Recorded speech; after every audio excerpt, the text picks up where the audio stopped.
हमारा टॉपिक है बच्चा एरर्स। यूनिट्स और डायमेंशंस के खत्म होने के बाद जो अगला टॉपिक आ रहा है वो है एरर्स। का मतलब समझ में आता है क्या होता है? गलतियां, है ना। एरर्स का अगर मैं सीधी सी बात करूं तो एरर का सिंपल मीनिंग है गलतियां। अब वो मिस्टेक कितने तरह की हो सकती हैं? अगर हम मिस्टेक्स की बात कर रहे हैं तो देखो, एरर्स को अगर मैं डिफाइन कर रहा हूं तो डेफिनेशन के हिसाब से क्या आएगा बच्चे? एरर्स में आएगा जो वैल्यू आनी चाहिए और जो हमने कैलकुलेट करके निकाली है उनके बीच का डिफरेंस। लेट अस अज्यूम मेरे पास यहाँ पे मार्कर है, चलो। अब इस मार्कर का मैंने कहा कि वेट बताओ कितना है। अब इसका वेट अगर मैंने अंदाजा लगाया और मैंने कहा 135 ग्राम है और था कितना 140, तो 5 ग्राम का एरर आया कि नहीं? जो वो मेजर्ड वैल्यू और एक्चुअल वैल्यू के बीच का डिफरेंस है, दैट इज एरर, है ना। अब ये एरर्स किस किस कारण आ सकते हैं, क्या क्या हैं, वो समझना शुरू करते हैं। बहुत इजी सा टॉपिक है और इंटरेस्टिंग है, साथ के साथ वाइंड अप करते चलेंगे। नहीं, true value minus measured value, ये हमारे पास क्या आ गया बच्चा? एरर। अब एरर कितने तरह के? 3 तरह के एरर है बच्चा। एक सिस्टमैटिक एरर, एक रैंडम एरर और एक कौन सा है बच्चा हमारे पास? Gross error. ये 3 तरह के एरर्स हैं। क्लियर है बच्चा? समझ में आ रहा है ये वाला? अब सबसे पहले सिस्टमैटिक एरर्स क्या है? सिस्टमैटिक नाम से समझ में आ रहा है, कोई लॉजिक है, कोई सिस्टमैटिक, कोई सिस्टम है उसका एरर का। Those the cause of systematic errors are known. क्यों? मुझे पता है वो कुछ सिस्टमैटिक एरर है, कुछ ना कुछ सिस्टम में ही गड़बड़ हो गई है। मैं हो सकता है मेरा स्केल खराब था, वेइंग मशीन खराब थी, कोई ऐसा कॉज जिसका मुझे पता है कि उसका रीजन क्या है। बेसिकली कॉज पता है, उसका पीछे का मुझे ये पता है कि वो किस वजह से जनरेट हो रहा है एरर। तो ऐसे एरर्स को मैं मिनिमाइज कर सकता हूं, है ना। मैं ऐसे एरर को मिनिमाइज कर सकता हूं क्योंकि अगर मुझे ये पता है कि मेरे स्केल में प्रॉब्लम है, मेरे स्केल की जो रीडिंग, या वेइंग मशीन की बात करते हैं, मान लो मेरे पास वेइंग मशीन, मैंने देखा वेइंग मशीन हर बार 2 ग्राम एक्स्ट्रा दिखा रहा है हर बार, तो मैं क्या करूंगा? जितना वेट मैं कैलकुलेट कर रहा हूं उसमें से 2 ग्राम माइनस कर दो, तो वो एक्चुअल वैल्यू के आसपास वाली वैल्यू देनी शुरू कर देगा। तो कुछ अगर इस टाइप का एरर है जिसका मुझे कॉज पता है, जिसके मुझे पीछे का रीजन पता है कि वो गलती क्यों हो रही है, तो उसको मिनिमाइज कर सकता हूं। That is systematic error. अब सिस्टमैटिक एरर में क्या क्या है? पहला, इंस्ट्रूमेंटल एरर। इंस्ट्रूमेंटल एरर का मतलब समझ में आ गया, जैसे अभी मैंने वेइंग मशीन वाला एग्जांपल दिया, भाई हाँ कुछ ऐसा है कि इंस्ट्रूमेंट में ही प्रॉब्लम है। Next, imperfection in experimental technique और प्रोसीजर। देखने वाले को आ ही नहीं रहा कैसे देखना है। जैसे नॉर्मल तुम्हें पता है वो एक ट्रांसपेरेंट स्केल होता है तुम्हारे पास, तो उसकी रीडिंग कैसे लेनी होती है, बचपन से यूज कर रहे हो, कभी समझा है कैसे लेते हैं? अगर उसको ऐसे रख के और साइड से देखोगे तो हमें पता है वो ट्रांसपेरेंट मीडियम है, रिफ्रैक्शन आ जाएगी। अगर मैं बहुत एक्यूरेट वैल्यू तक जाऊं तो वो माइनर सी रिफ्रैक्शन की वजह से ही 0.1 का 0.2 दिखेगा कि नहीं, तो हमारे पास एरर आ जाएगा। तो उसकी एक्चुअल टेक्निक क्या है? परपेंडिकुलरली जाओ बिल्कुल ऊपर, जहां बिल्कुल नॉर्मल के साथ देखोगे तो रिफ्लेक्शन नहीं होती है नॉर्मल से, तो वहां पे हमें क्या दिखेगी? एग्जैक्ट वैल्यू दिखेगी। तो जिसको ये नहीं पता है वो गलती करेगा। तो इम्परफेक्शन इन टेक्निक और प्रोसीजर। नेक्स्ट आता है हमारे पास पर्सनल एरर। पर्सनल एरर मतलब बच्चे को लगा हुआ चश्मा, चश्मा लाना भूल गया, और चश्मा लाना भूल गया तो उसे सेंटीमीटर तो दिख रहा है, मिलीमीटर नहीं दिख रहा है। अब अंदाजे से कर रहा है कुछ भी जो समझ में आ रहा है उसे, सिंपल है, पर्सनल एरर आ गया। या फिर प्रैक्टिकल तो यहां चल रहा है, ध्यान यहां होना चाहिए, पर दिमाग में कुछ और घूम रहा है, तो वो कुछ का कुछ लिखेगा, दैट इज पर्सनल एरर। फिर है एक्सटर्नल कॉज। एक्सटर्नल कॉज क्या है? किसी भी रीजन से बाहर से हवा चल रही थी, टेम्परेचर में चेंज हो रहा था, प्रेशर में चेंज हो रहा है, शोर शराबा है, वो डिपेंड करता है किस टाइप का हम एक्सपेरिमेंट कर रहे हैं, लेकिन वो बाहर के रीजन की वजह से जो भी वेरिएशंस आ जाएंगी थोड़ी बहुत। नेक्स्ट आता है लीस्ट काउंट एरर। अब ये लीस्ट काउंट एरर क्या है? लीस्ट काउंट एरर बेसिकली क्या होता है हमारे पास? जब मैं लीस्ट काउंट एरर की बात कर रहा हूं तो स्केल का एग्जांपल लेते हैं फिर से। हमारे पास जो मेजरिंग स्केल होता है, जो हम बचपन से यूज कर रहे हैं, तुम सारे यूज कर रहे हो, उस स्केल के अंदर क्या होता है? 1 सेंटीमीटर, 2 सेंटीमीटर, बीच में कितनी लाइन्स होती हैं? 10 होती हैं। अब मेरे को अगर 1 सेंटीमीटर के बाद मुझे मिलीमीटर्स में 1.2 मिलीमीटर चाहिए, 1.2 मिलीमीटर आ ही नहीं सकता, क्योंकि हमारे पास जो लीस्ट काउंट है वो 1 मिलीमीटर का है। अब 1 मिलीमीटर से छोटा 0.2 मिलीमीटर मैं कहां से निकालूं उसमें? समझ रहे हो? तो उस केस में मैं अंदाजे से कहीं मार्क करूंगा, है ना। फुल जूम करोगे, वो जूम तो तब करोगे जब डिवाइस डिजिटल है, अगर डिजिटल नहीं है तो हमारे पास लीस्ट काउंट है उसका 1 मिलीमीटर। तो लीस्ट काउंट जितना छोटा होगा उतनी ज्यादा एक्यूरेट डिवाइस होती है हमारे पास। ये बात समझ में आई है? ठीक है। हाँ जी, समझ में आ गया बच्चा ये वाला। तो इसके बाद हमारे पास आता है रैंडम एरर। रैंडम एरर का मतलब क्या होता है? The random errors occurs irregularly. Random ऐसे ही कुछ गलती होती जा रही है। अगर ऐसी गलती होती जा रही है due to unpredictable variations in experimental condition, तो जो मैं प्रिडिक्ट ही नहीं कर पा रहा हूं, जिसका कारण ही नहीं पता क्या हो रहा है, तो मैं उसे ठीक भी नहीं कर सकता। These are random errors. फिर आता है ग्रॉस एरर। ग्रॉस एरर क्या रहेगा बच्चा हमारे पास? Gross error basically the error arises on an account of carelessness of observer. ध्यान ही नहीं दे रहे, मैं यहां पढ़ा रहा हूं, वो फोन में लगी हुई है, तो अब जो उसको समझ में नहीं आएगा वो क्या है? ग्रॉस एरर है ना, सिंपल है। पर्सनल तो वो हुआ ना फोन में जिससे बात कर रही होगी, वो पर्सनल ज्यादा हो गया, बट ठीक है।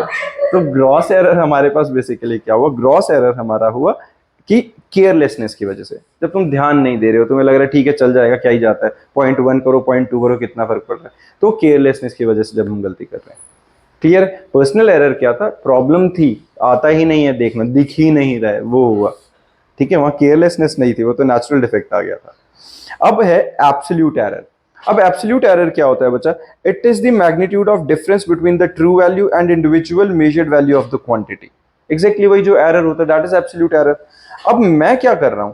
मैंने क्या किया बच्चा, देखो तुम्हें याद है 10th क्लास के अंदर, 9th क्लास के अंदर तुमने फाइलें बनाई हैं और एक्सपेरिमेंट्स शायद करें शायद नहीं करें, जितने भी करें, लेकिन फाइल्स बनाते हुए तुमने देखा प्रैक्टिकल लैब्स की जब फाइल बनती है तो तुम ऑब्जर्वेशंस कैसे लिखते हो?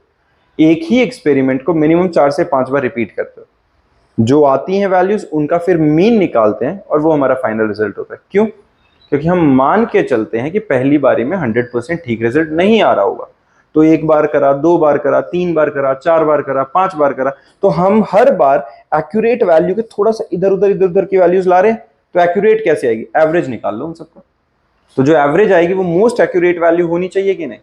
तो हम क्या कर रहे हैं यहाँ पे, जितनी भी वैल्यूज थी A1 हमारे पास क्या क्या है, जितनी भी हमारे पास वैल्यूज है A1 A2 A3 up to so on AN, सबको प्लस किया, n से डिवाइड कर दिया, मेरे पास मीन वैल्यू आ गई। सिंपल है, और वो मोस्ट एक्यूरेट वैल्यू हम मान लेते हैं इसे। ठीक है, ये मीन का ही फॉर्मूला होता है, AM is equal to 1/n sigma of AI। Algebraic sum किया सबको और नंबर ऑफ टर्म से डिवाइड किया, दिस इज मीन और एवरेज वैल्यू। अब मैंने क्या किया, अब मैंने निकाले सबके इंडिविजुअल एरर्स। इंडिविजुअल एरर्स कैसे आएंगे? मेरे पास आ गई है मीन वैल्यू, मीन वैल्यू आ गई है, उसमें से A1 को माइनस कर दो, डेल्टा A1 आ गया। AM में से A2 को माइनस करो, डेल्टा A2 आ गया। डेल्टा क्या रिप्रेजेंट करे? ट्राइंगल, वो छोटा सा स्मॉल डिफरेंस, उस स्मॉल डिफरेंस के लिए हम क्या लिख देते हैं? डेल्टा।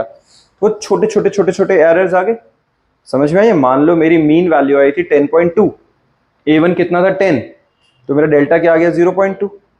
A2 था मेरा 10.4, तो डेल्टा A2 कितना आ गया? फिर 0.2, है ना। ऐसे जो डिफरेंस आता रहेगा वो हर बार क्या आएगा? Delta A1 delta A2। अब ये भी क्या है, ये भी तो एरर्स थोड़े थोड़े इधर उधर वाले हैं, तो हम क्या करते हैं? मीन एरर निकाल लेते हैं। मीन एब्सोल्यूट एरर क्या करो, सारे एरर्स का सम करते हैं, नंबर ऑफ टर्म से डिवाइड कर देते हैं। और ये ध्यान रखना, जब हम एरर निकाल रहे हैं, अब मैंने क्या बोला याद करो, अभी मैंने अभी एक बात बोली थी कि मेरा 10.2 मीन वैल्यू है, जब मैंने 10 लिया तो भी मेरा एरर 0.2 आया, और 10.4 के रिस्पेक्ट में लिया तब भी 0.2 आया। माइनस 0.2 नहीं आना चाहिए था किसी केस में, वो माइनस नहीं लेना है, हमें क्या लेना? Mod. That means we are just interested in magnitude. गलती तो गलती है, वो प्लस में गलती और माइनस की गलती क्या है? तो 2 का डिफरेंस आ रहा है, तो हर किसी को पॉजिटिव में कंसीडर करके एरर्स को प्लस करो, नंबर ऑफ टर्म से डिवाइड करो, तो वो हमारा मीन एब्सोल्यूट एरर आ जाता है। तो जो हमारी एग्जैक्ट फाइनल वैल्यू आती है वो क्या आती है बच्चा? ए क्या आ रही है हमारे पास? AM, that is mean value plus minus delta M. ये प्लस और माइनस क्यों लिख रहे हैं? क्योंकि हमें एरर नहीं पता है कि वो बढ़ा है या घटा है, तो उस वैल्यू से थोड़ा कम या थोड़ा ज्यादा मोस्ट एक्यूरेट आंसर आएगा हमारे पास। समझ में आई ये बात? तो ये हमारे पास क्या निकल गया बच्चे? Final result. डन है। फिर आता है हमारे पास रिलेटिव एरर या फ्रिक्शनल एरर, बहुत ज्यादा इंपॉर्टेंट और इजी पार्ट चल रहा है, बिल्कुल बेसिक चल रहा है सारा। अब देखो, mean absolute error divided by mean value, ये हमारे पास क्या आ गया बच्चा? Frictional error. क्या किया हमने? रिलेटिव और फ्रिक्शनल एरर के केस में हमने किया है मीन एब्सोल्यूट एरर को मीन वैल्यू से डिवाइड कर दिया, मीन एब्सोल्यूट एरर को मीन वैल्यू से डिवाइड किया, that is delta AM divided by AM। ये फॉर्मूलाज लिखते चलो, ये हमारे पास फ्रिक्शनल एरर आ गया। डन है बच्चा, किसी को इसमें दिक्कत? ठीक है। फिर परसेंटेज एरर क्या आएगा, परसेंटेज में आएगा delta A M by A M into 100। जब परसेंटेज निकालते हैं तो फ्रैक्शन को बस 100 से मल्टीप्लाई कर दो, सीधी बात है, सेम ही चीज निकली। जो हमारा फ्रैक्शनल एरर था बस उसको 100 से मल्टीप्लाई कर दिया तो हमारा परसेंटेज में कन्वर्ट हो गया। किसी को दिक्कत? फिर आता है बच्चा कॉम्बिनेशन ऑफ एरर्स। अब यहां देखो एक बार, अब मान लो कॉम्बिनेशन ऑफ एरर्स की मैं बात कर रहा हूं, बाद में नोट डाउन कर लेना, अभी मैं एक बार बता देता हूं फिर पीडीएफ से देख लेंगे। तो एरर इन सम, मैं दो चीजों को ऐड कर रहा हूं बच्चे। अगर मैं दो चीजों को प्लस कर रहा हूं तो इस ए के अंदर एरर होगा क्या, plus minus delta A.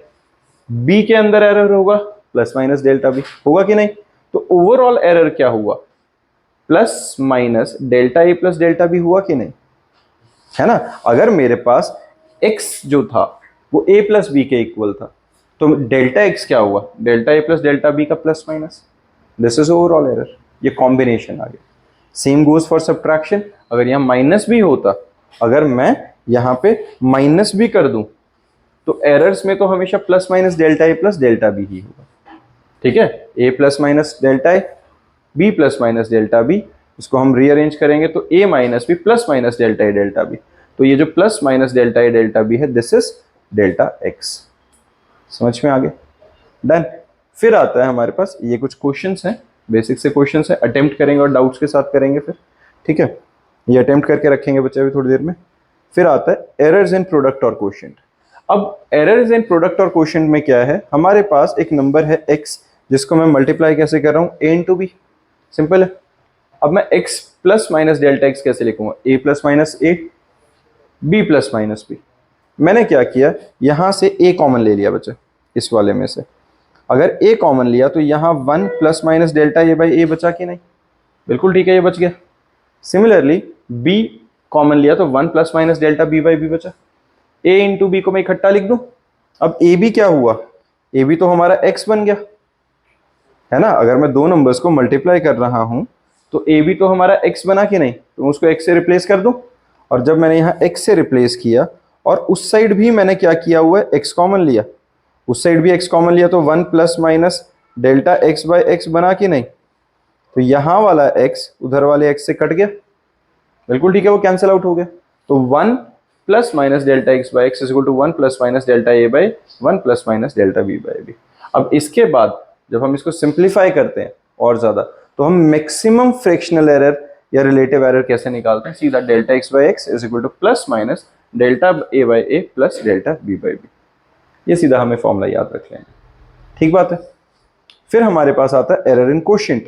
Error in quotient क्या हो रहा है, दो चीजों को डिवाइड कर रहे हैं, सीधा सीधा डिवाइड कर रहे हैं। तो विद एरर जब हम लिखेंगे plus minus delta A plus minus delta B, तो यहां से डेल्टा एक्स बाई एक्स, आ जाओ बच्चा बैठो। तो ये हमारे पास आया है x plus minus delta x, a plus minus a delta a, b plus minus b delta B. तो जब मैं इसका फ्रैक्शनल एरर निकालूंगा delta x by x, same वही आएगा जो हमारा मल्टीप्लीकेशन वाला था, delta A by a delta B by b with plus minus, सीधा सीधा रहेगा बच्चा। तो क्या हुआ, एडिशन के लिए सेम एरर था, एडिशन और सब्ट्रैक्शन का सेम था, मल्टीप्लिकेशन और डिवीजन का सेम आता है।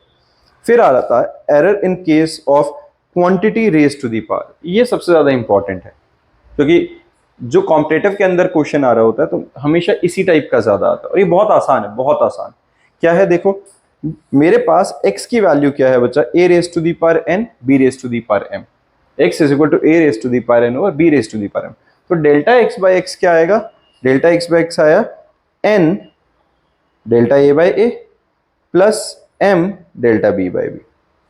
हमें फर्क नहीं पड़ रहा है वो न्यूमरेटर में है डिनोमिनेटर में, हमने सीधा क्या किया, प्लस माइनस a मतलब a की पावर n था, n आगे multiply delta a by, b की पावर m था, m आगे multiply delta b by b।